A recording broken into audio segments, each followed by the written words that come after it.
What if I told you that everything you knew about Victorian romance was just a beautiful picture, devoid of any real feeling? We are used to seeing this period through the prism of black and white photographs, majestic palaces, and exquisite costumes, forgetting that history is not just about visual appearance. The true atmosphere of that time was not hidden in lavish dresses or austere architecture, but in the air that millions of people breathed. Victorian London, the capital of a vast empire, had such a dense and tangible aroma that you could literally cut it with a knife. It was a world where a person's social status was determined not only by the cut of their frock coat, but also by the trail of scent that followed them down the street. You cannot even imagine how much the daily life of our ancestors depended on combating the inevitable stench that permeated every cobblestone. In this world, the aromas of fresh pastries and expensive perfumes coexisted with the suffocating stench of sewage ditches and coal smoke. Smell was a marker that divided society into clean and unclean, much more reliably than any class documents. Are you ready to breathe in history with your eyes closed, setting aside your prejudices and modern standards of hygiene?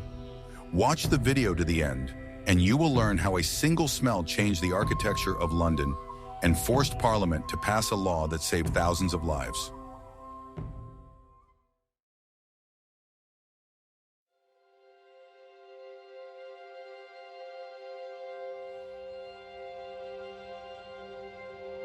Are you ready to learn the truth about how a river, celebrated by poets, nearly destroyed the British government? In the mid-19th century, the Thames ceased to be just a waterway and became a giant open sewer for a huge metropolis. During the hot summer of 1858, the river's water level dropped dramatically, exposing banks covered with a thick layer of sewage that had accumulated over decades. The sun heating this mass gave rise to a phenomenon that historians and contemporaries called the Great Stink.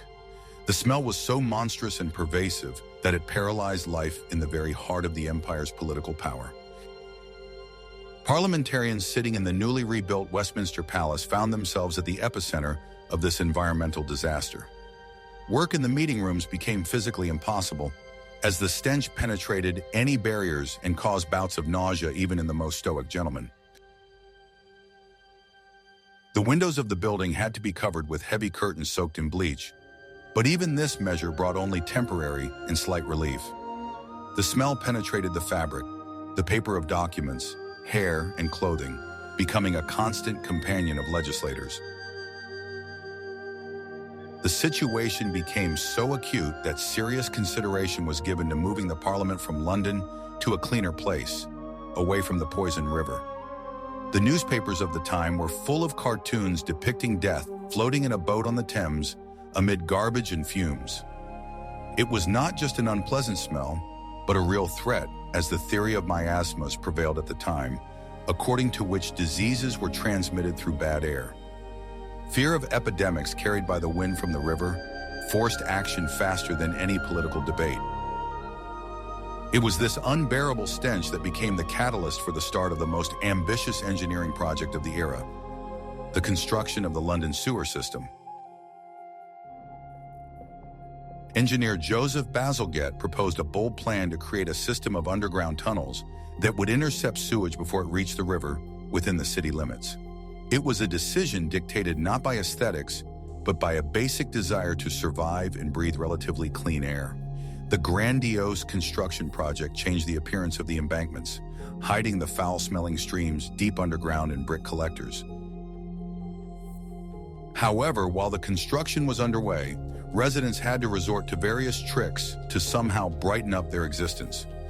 Wealthy townspeople tried not to leave their homes during low tide, when the stench from the river was particularly strong and thick. They used aromatic salts and snuff bottles, which they always kept handy in case of a sudden gust of wind from the river. A walk along the embankment turned from a pleasant pastime into a dangerous test for the sense of smell and stomach. At the same time, for the poor who lived by the water, this smell became an integral part of their daily lives, from which it was impossible to escape. Their homes were saturated with river vapors, and this heavy, damp smell permeated the walls and furniture forever. Getting used to the smell became a protective reaction of the body, allowing people to stay sane in unbearable conditions. The difference in the perception of this smell clearly drew a line between those who could leave the city and those who were chained to the river. The smell of the Thames even affected property values and the distribution of people across the city. The western part of London, located upstream, was considered more prestigious and cleaner, as the sewage was carried eastward. East London, which bore the brunt of the foul-smelling waters, became an area of poverty and industrial enterprises.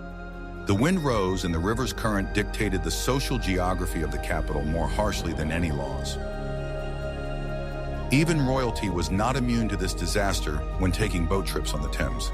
Queen Victoria was once forced to interrupt her trip just a few minutes after it began because of the unbearable smell of the water. This incident, widely discussed in society, once again emphasized the democratic nature of the stench, which spared neither monarchs nor beggars. The problem required a nationwide solution, uniting all strata of society in the face of a common threat. The Great Stink revealed the fragility of civilization in the face of the natural consequences of uncontrolled urban growth. It forced people to rethink their attitude towards waste, water, and the way city life is organized. It was a lesson written not in ink, but in invisible yet tangible molecules of hydrogen sulfide and ammonia. And this lesson forever changed the way modern cities smell, hiding their unsightly secrets under asphalt and concrete. I'm very interested to hear your point of view. What do you think? Can modern environmental problems force politicians to act as quickly as the smell of the Thames did? Write about it in the comments and be sure to subscribe to the channel so you don't miss any new stories.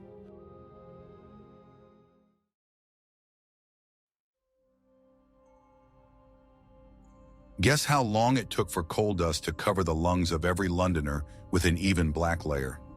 The Victorian era smelled not only of organic waste, but above all of burning coal, which was the empire's main fuel. Millions of fireplaces in private homes and thousands of furnaces in factories and plants emitted tons of soot and sulfur dioxide into the sky every day. This smoke mixed with natural fog to form the famous smog, which had its own unique, acrid, and bitter smell. The smell of coal was omnipresent. It greeted people at their doorsteps and accompanied them to their bedrooms. It was the scent of progress and, at the same time, the scent of suffocation that penetrated the smallest cracks in window frames. The clothes of the townspeople, hung out to dry on the street, were instantly saturated with this smell, acquiring a characteristic gray tint. Even fresh bread in bakeries could have a slight taste of soot that settled on the counters by evening. The air became especially thick and heavy during the winter months, when coal consumption increased many times over for heating homes. A yellow dense fog called pea soup covered the streets, reducing visibility to almost zero. On such days, the smell of burning became so concentrated that it caused coughing and watery eyes in anyone who dared to go outside. People covered their faces with scarves, trying to filter out this heavy chemical cocktail in some way. For the working class living in industrial areas, this smell was a symbol of earning a living and survival. Factory chimneys smoked around the clock, creating a dome of perpetual smog and sulfur fumes over the poor neighborhoods. Here, the smell of coal mixed with the smells of machine oil, hot metal, and chemical reagents. It was an olfactory symphony of hard labor that ate into the worker's skin and could not be washed off even with the harshest soap. In wealthy neighborhoods, the smell of coal was less intense but still noticeable, a reminder of the price of comfort. Servants spent hours cleaning furniture, curtains, and carpets of the ubiquitous black dust that penetrated living rooms. Fireplaces were cleaned regularly, but the smell of cold ashes and soot was a constant backdrop to life even in the most luxurious mansions. It became so familiar that many stopped noticing it, accepting it as a natural part of city life. The railways that cut through the city and went underground added their own notes to this cacophony of smells. Steam locomotives spewed clouds of steam and smoke, filling train stations and subway stations with suffocating fumes. Traveling in the first subway cars was a test for the respiratory system, as the ventilation could not cope with the volume of exhaust fumes. Passengers emerged to the surface smelling of smoke and sulfur, as if they had been to hell and back. This coal aroma even influenced the architecture and fashion of the time, forcing people to choose dark colors and materials. Buildings were constructed of brick, which turned black over time, or covered with special plaster that was resistant to the effects of acid in the air. Dark-colored men's and women's clothing became a practical necessity, as soot was less noticeable on it. Smell dictated style, forcing society to adapt to the conditions of a polluted environment. Even then, doctors were already sounding the alarm, linking lung disease to air quality in industrial centers. The term smog emerged as an attempt to describe this unique combination of smoke and fog that killed all living things. But the economic power of the empire required energy, and coal continued to burn, filling the lungs of the nation with its bitter breath. This was the price society paid for the opportunity to be the workshop of the world and the center of civilization. Foreigners visiting London often noted this specific smell as their first and strongest impression of the city. For them, it was the smell of a huge, frightening, and majestic mechanism that never stops. It was both frightening and mesmerizing, creating a unique atmosphere of mystery and danger. It is impossible to imagine Victorian London without this bitter, sulfurous taste on the lips. In the next chapter, you will learn how high society tried to create its own aromatic world to shield itself from the smells of the street. Do you think perfume could have become a real shield in the war of smells?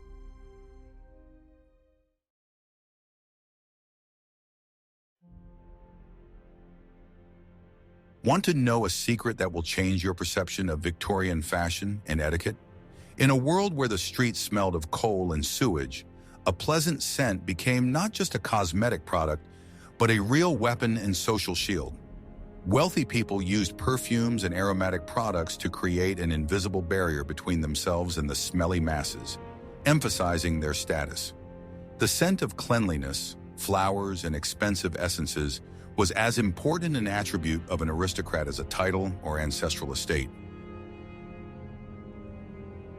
The art of creating a personal fragrance was a complex and multi-step process that began with the care of linen and clothing. Laundry maids in wealthy homes used lavender, violet root, and other natural fragrances when washing and storing items. Opening a wardrobe in a gentleman's house, one could smell the subtle, fresh scent of herbs and flowers that permeated every thread of fabric. This contrasted sharply with the musty smell of damp wool that emanated from the clothes of the poor who were unable to wash their clothes frequently. The choice of perfume was a delicate matter and was subject to strict rules of etiquette, especially for ladies of high society. Heavy, musky, and animalistic scents were considered vulgar and only appropriate for ladies of the demi-monde or actresses. A true lady was expected to smell of light floral notes, rose, violet, lavender, or citrus. These scents symbolized innocence, purity, and natural freshness, creating an aura of unattainability. Gentlemen also did not neglect fragrances, although their choices were more restrained and conservative. Colognes with notes of bergamot, sandalwood, and spices were popular, as were scented shaving and hair care products. The smell of good tobacco, mixed with the aroma of expensive leather and lavender water, created the classic olfactory portrait of a Victorian man. It was a scent of confidence, wealth, and power that commanded respect. Scenting the space around oneself was another way to combat the unpleasant smells of the city. Vases with potpourri, mixtures of dried flower petals and spices, were placed in living rooms and boudoirs. Aromatic paper and pastilles were burned, which emitted a pleasant smoke that purified the air as they smoldered. These measures made it possible to create an oasis of fragrance inside the home, protected from the outside world by thick walls and aromas. Carrying scented handkerchiefs and small bottles of smelling salts was a common practice. When encountering an unpleasant smell on the street or in a public place, a lady would gracefully bring her handkerchief to her nose, creating a temporary filter. This gesture became a marker of class, demonstrating refinement of the senses and an inability to tolerate the harsh smells of reality. Smelling salts also help to restore the senses in cases of fainting, caused by tight corsets and stuffy air. The perfume industry was booming at the time, offering increasingly complex and long-lasting compositions. Famous perfume houses appeared, serving royal courts and the most discerning public in Europe. A bottle of perfume became a coveted gift and a luxury item adorning the dressing table. Possession of a rare fragrance spoke of the taste and financial capabilities of its owner. However, excessive use of perfume could also be a subject of condemnation and ridicule in society. A scent that was too strong was considered a sign of bad taste and a desire to hide a lack of personal hygiene. The ideal was for the scent to be barely perceptible, like the natural breath of the skin, rather than a chemical mask. The balance between cleanliness and fragrance was a fine line that had to be carefully maintained. Smell became an instrument of segregation, dividing people into those who smelled pleasant and those who smelled common. In the literature of the time, it is common to find descriptions of characters through their scent, which immediately indicated their place in the social hierarchy. Fragrance was an invisible passport that opened doors to high society or closed them forever. Be sure to like this if you also believe that smell can tell you more about a person than their clothes.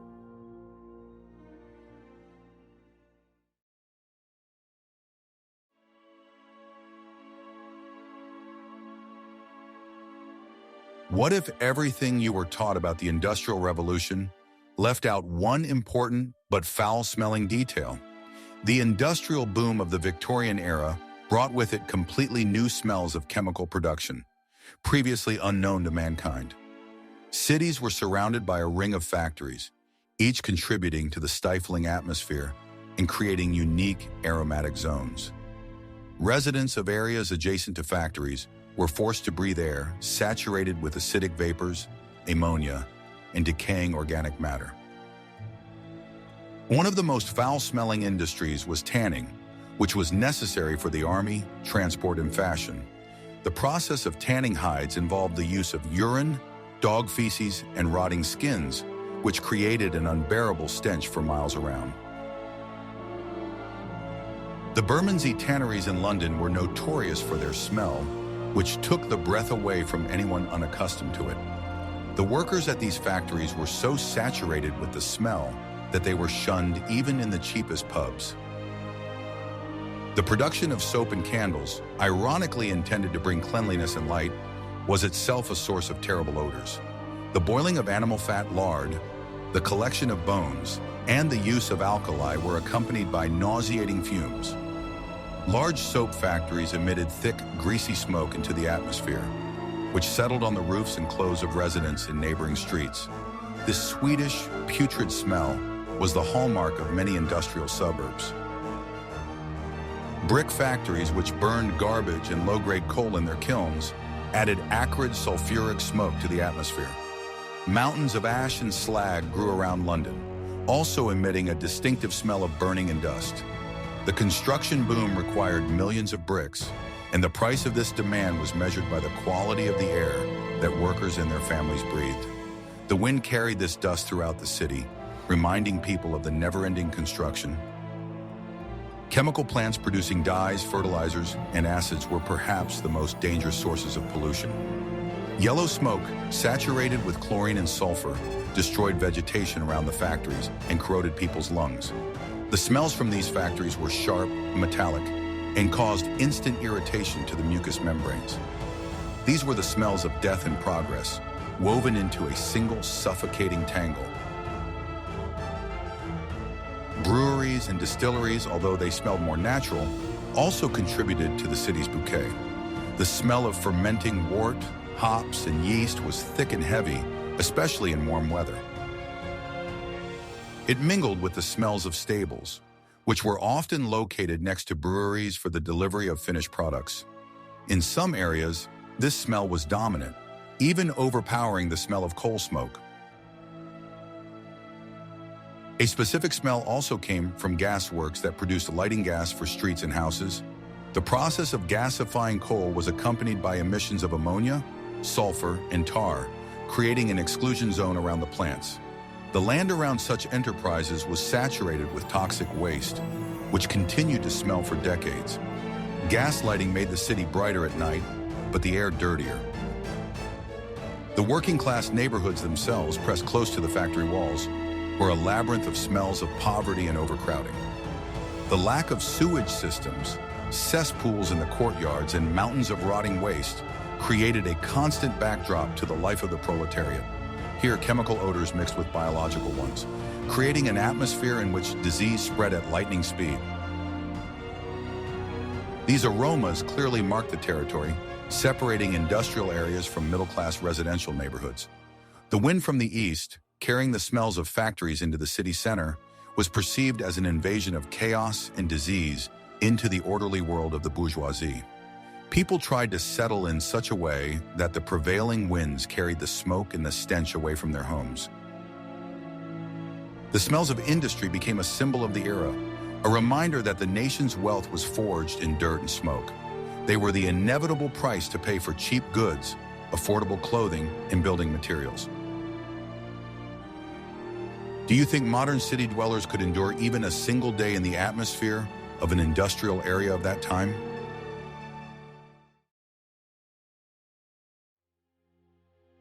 Inside a Victorian home, there was a unique atmosphere of smells that was far from the sterility of modern apartments. Even in the wealthiest mansions, ventilation was poor and smells accumulated over the years, soaking into heavy velvet curtains, carpets, and wood paneling. The basis of the home smell was, of course, the fireplace or coal stove, which was lit most of the year. The smell of coal dust, ash, and smoke was a constant companion of home comfort, greeting everyone who entered the door. The kitchen, often located in the basement, was a source of powerful aromas that permeated the upper floors. Cooking over an open fire or coal stove was accompanied by the smells of roasted meat, melted fat, and boiled cabbage, the main vegetable in the diet. The lack of exhaust fans meant that the smell of dinner could linger in the house until evening. The mixture of food and coal smells created that very spirit of home that was recognizable to every member of the family. Doing laundry was a grand event that filled the house with the specific smells of hot steam, alkaline soap, and wet fabric. Laundry was boiled in large vats using harsh detergents that had a pungent chemical smell. Drying clothes indoors in damp weather added notes of decay and moisture to the air. The smell of clean laundry, ironed with a heavy iron, was a reward for this hard work, a symbol of the housewife's neatness. The lighting in homes also contributed to the olfactory picture of evenings. Candles made from animal fat, lard, which were used by the poor and thrifty housewives, emitted an unpleasant, rancid smell when burned. More expensive wax or spermaceti candles smelled nicer, but they also absorbed oxygen and filled the air with combustion products. The advent of kerosene lamps and gas added new, technical notes to the home atmosphere. Furniture and floor care required the use of various mastics, waxes, and polishes based on turpentine and beeswax. Regular floor polishing created a persistent, sharp smell of cleanliness and grooming in the rooms. The mixture of the smell of wax, old wood, and dust formed the characteristic aroma of an old house, which we often romanticize today. It was the smell of stability and respect for tradition. Sanitary conditions inside the house, even with a water closet, often left much to be desired. Pipes could leak, and hydraulic valves could dry out, allowing sewer odors to enter the living quarters. Night pots, which were used in bedrooms, had to be emptied and washed regularly, but still remained a source of unpleasant odors. These odors were combated by airing out rooms and using scented sachets. Storing food without refrigerators also created a certain aromatic background, especially in pantries and kitchens.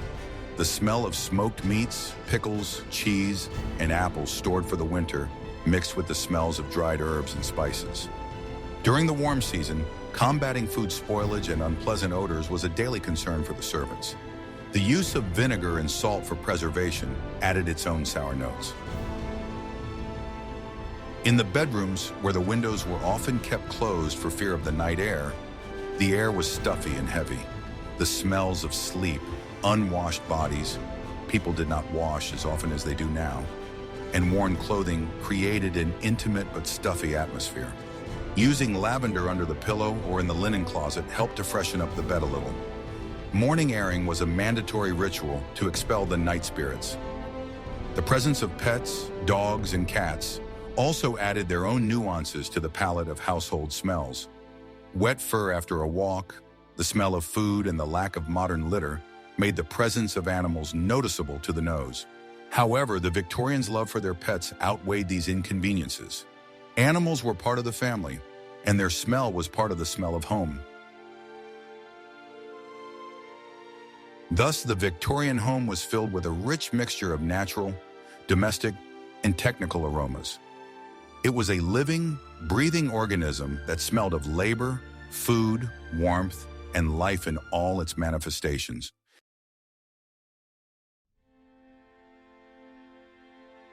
Are you ready for the shocking truth about what lay behind the appetizing smells of street food? The streets of a Victorian city were a huge open-air restaurant where the smells of food served as the best advertisement for merchants. Hot pies, fried fish, baked potatoes, all of these gave off aromas that could make a passerby stop and spend their last pennies. But behind these enticing smells often lay the need to mask the questionable quality of the products. Fish markets such as Billingsgate covered the surrounding area with a thick cloud of the smell of raw fish, sea salt, and seaweed. By the end of the day, especially in summer, this smell took on distinct notes of decay, which the merchants tried to mask by constantly spraying their stalls with water. Street vendors selling oysters and shellfish offered their wares as cheap and filling food for the poor.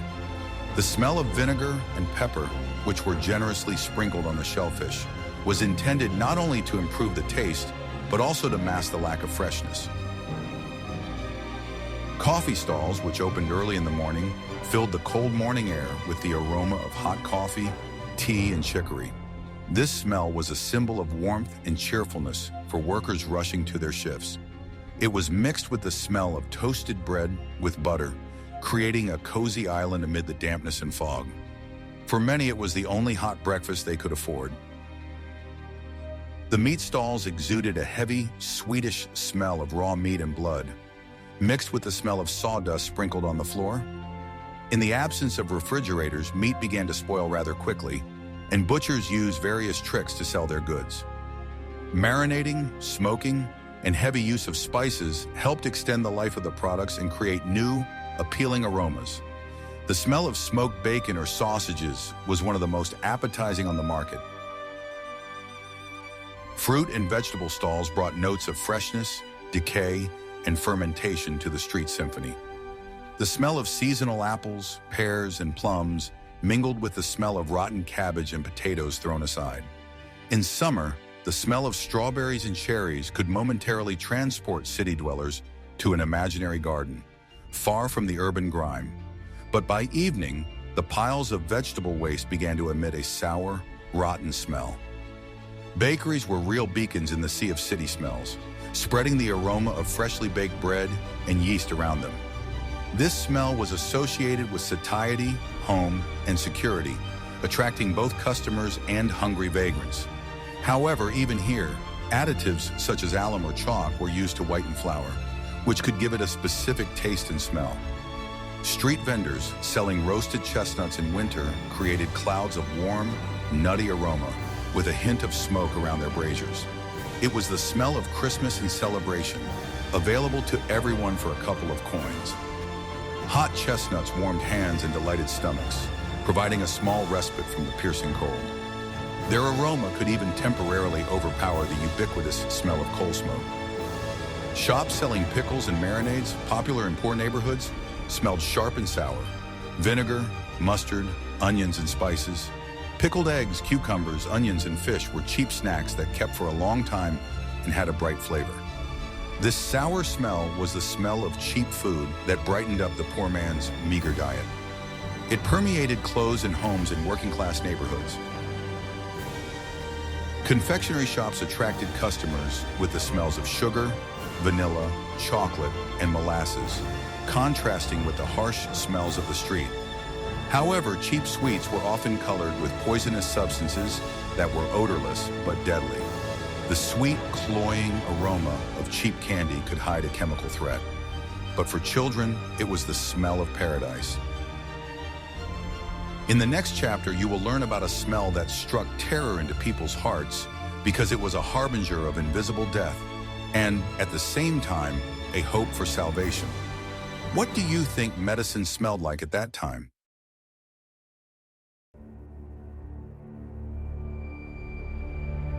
Victorian medicine made a giant leap from the Dark Ages to the era of antiseptics, and this transition had its own distinct, pungent smell. If at the beginning of the era, hospitals smelled of pus, unwashed bodies, and death, by the end of the century they were filled with the scent of hope, the smell of carbolic acid. Joseph Lister's discovery, which suggested using carbolic acid to disinfect wounds and instruments, forever changed the olfactory landscape of medicine. The smell of carbolic acid was sharp, chemical, Swedish terry, and incredibly persistent. It permeated everything: doctors' gowns, bed linen, operating room walls, and even nurses' hair. For patients, this smell became a symbol of cleanliness and safety, a guarantee that they would not die of hospital fever. It literally burned away the other, more terrible smells of decay that had previously reigned in the wards. Operating rooms at that time also smelled of ether and chloroform, the first anesthetics that allowed surgical procedures to be performed without inhuman pain. The sweet, suffocating smell of chloroform was a harbinger of oblivion, plunging the patient into a deep sleep. Surgeons and assistants who worked in pairs of anesthetics for hours often left the operating room with headaches and mild intoxication. The mixture of carbolic acid, ether, and blood became the classic scent of a surgeon. Pharmacies were veritable temples of scent, where the aromas of dried herbs, camphor, alcohol, iodine, and sulfur mingled. Upon entering a pharmacy, a person was enveloped in a thick cloud of medicinal vapors, which in itself seemed healing. Pharmacists prepared pills and mixtures by hand, grinding the ingredients in mortars, which intensified the aromas. The smell of menthol, eucalyptus, and clove oil promised relief from colds and toothaches. The poor, who did not have access to expensive doctors, were treated with folk remedies, which also had their own characteristic smells. Compresses made from onions, garlic, mustard plasters, goose fat, and turpentine were all used to combat ailments. The smell of a sick person in a cramped apartment mixed with the smells of these fragrant remedies, creating a heavy, stuffy atmosphere. Anatomical theaters and morgues, where medical students studied the structure of the human body, were a special place. Despite the use of preservatives, the smell of formalin barely overpowered the Swedish smell of decay. It was the smell of science, which required composure and a strong stomach. Students often smoked strong tobacco to somehow drown out these smells that clung to their clothes. Disease prevention in the city also had its own smell, the smell of bleach. It was sprinkled on sewage ditches, cesspools, and courtyards during cholera or typhoid epidemics. The acrid smell of chlorine was associated with anxiety, a state of emergency, and the authorities' attempt to stop an invisible enemy. It was the smell of a sanitary cordon that was supposed to keep death at bay. Sanatoriums and resorts, where tuberculosis patients were sent, smelled completely different, of pine forests, the sea, and clean, cold air. The absence of coal smoke and industrial emissions was the main therapeutic factor. For city dwellers, this smell of no smell was unusual and surprising, allowing their lungs to open up completely for the first time in many years. The smells of medicine became a marker of progress and the victory of reason over nature. They were unpleasant and pungent, but they brought life. People learned to trust these chemical aromas more than the traditional smells of herbs and prayers. Entering a hospital now meant immersing oneself in a world of sterility, which had its own unique, aggressive smell. Thus, carbolic acid became the perfume of surgery, and the smell of chlorine became the aroma of public safety.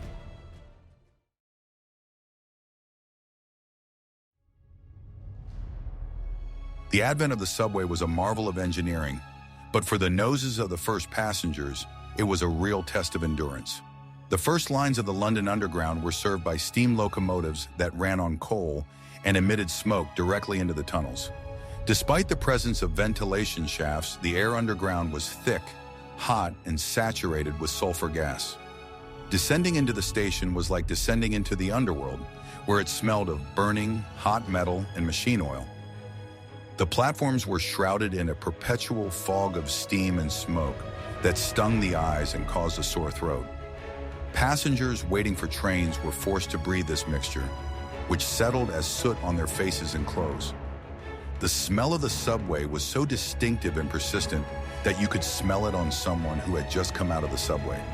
It was the smell of speed and progress mixed with the suffocation of a confined space. Inside the carriages, the situation was not much better, especially in third-class carriages, which often had no windows. Smoke and sparks from the locomotive flew straight into the windows, filling the compartments with smoke. People covered their faces with handkerchiefs trying to protect themselves from the soot, but the smell penetrated everywhere. The underground journey was fast but extremely uncomfortable from an olfactory point of view. Omnibuses and cabs, the main form of ground transportation, had their own completely different set of smells. In the cramped space of the omnibus, packed with people, there was a heavy smell of wet woolen clothes, unwashed bodies, and tobacco. In rainy weather, when the windows were closed, this human smell became particularly thick and unpleasant. Social mixing and transport forced ladies and gentlemen to tolerate the company of people whose smells were alien to them. The smell of horse manure was an integral part of any trip around the city. Thousands of horses left tons of waste on the streets every day, and this smell was the backdrop to all city life. In the summer, in the heat of the sun, it became particularly pungent, mixing with the dust kicked up by wheels and hooves. It was the smell of movement, without which the city's economy would simply grind to a halt. Railway stations, gateways to the wider world, were temples of steam and coal. Huge platforms held clouds of smoke from dozens of locomotives under their arches. The smell of creosote, which was used to impregnate railroad ties to protect them from decay, was another characteristic note of the railroad.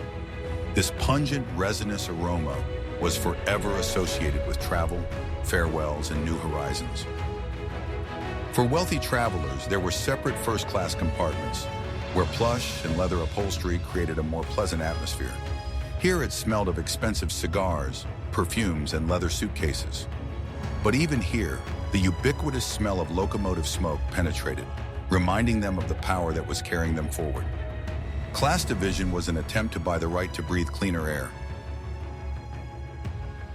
Bicycles, which became popular at the end of the era, gave people the opportunity to escape from stuffy transportation. Cyclists could smell the street directly, but they were not locked in a box with other people. It was the smell of freedom, wind, and, unfortunately, the same road dust. Victorian-era transportation was loud, dirty, and smelly. It moved millions of people, enveloping them in clouds of smoke and steam, leaving a lasting smell of the road as a souvenir of the trip.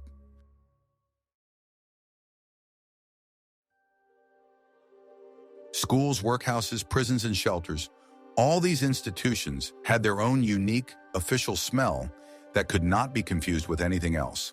Victorian schools smelled of chalk dust, old wooden desks, ink, and lots of children in a poorly ventilated classroom. The smell of wet coats hanging in the hallways on a rainy day mixed with the smell of cheap soap used to wash the floors. It was the smell of discipline and cramming, dry and slightly dusty. Workhouses, places feared by every poor person, greeted visitors with a heavy smell of boiled onions, musty clothes, and hopelessness. The huge bedrooms where people slept in rows were saturated with carbon dioxide and the vapors of many bodies. It smelled of cheap disinfectant, poverty, and government-issued food, which was the same day after day. This smell clung to the skin of the inhabitants, becoming a mark of their social decline. Churches and cathedrals, on the other hand, offered a completely different olfactory palette, cold, solemn, and ancient. The smell of incense, wax candles, old stone, and centuries-old dust created an atmosphere of sacredness and peace. The dampness of the basements and crypts added a hint of decay, reminding one of the transience of life. On Sundays, this was mixed with the smells of parishioners' festive clothes, their perfumes, and lipstick.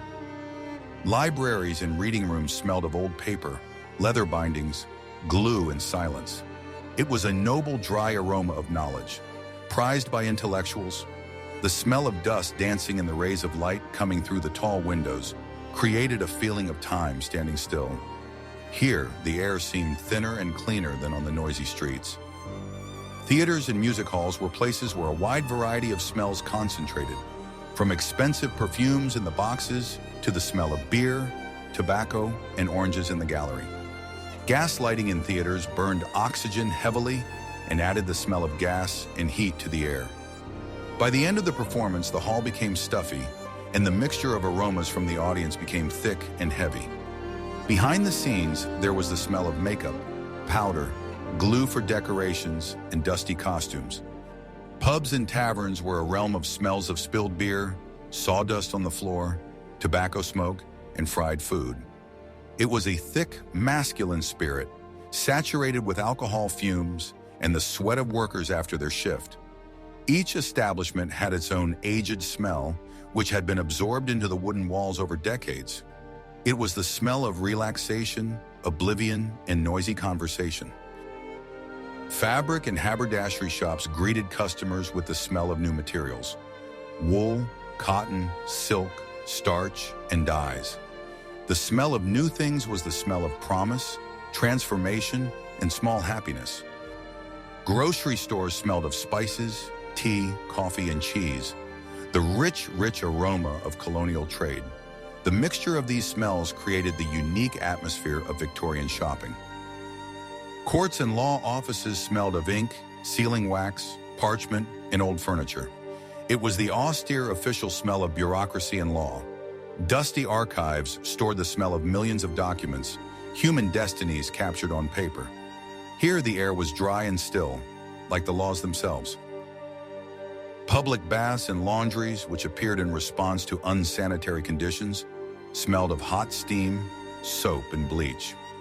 It was the smell of enforced cleanliness, where people came to wash away the dirt of the city. The humid, warm air of these establishments was saturated with the vapors of human bodies and detergents. Thus, each public place had its own olfactory code that instantly put a person in the right mood, whether for prayer, study, work, or entertainment. By the end of Queen Victoria's reign, the world of smells began to change rapidly, giving way to a new era of hygiene and sanitary control. The widespread introduction of water supply and sewage systems began to wash away centuries of dirt from the face of cities. The appearance of bathrooms in middle-class homes was no longer a luxury, but became the norm, changing standards of personal hygiene. People began to wash more often, and the smell of unwashed bodies ceased to be a ubiquitous backdrop to public life. Soap, which used to be made by hand and often had an unpleasant smell, became an industrial product with pleasant fragrances. Soap advertising became one of the driving forces of commerce, promoting cleanliness as the key to health and social success. Brands such as Pear's Soap created the image of the clean Brit who brings civilization and soap to the darkest corners of the world. The smell of soap became the smell of civilization. The development of electricity began to replace gas lighting and candles, clearing the air in homes and theaters of combustion products. The air in rooms became fresher, and the soot that had previously covered ceilings and walls disappeared.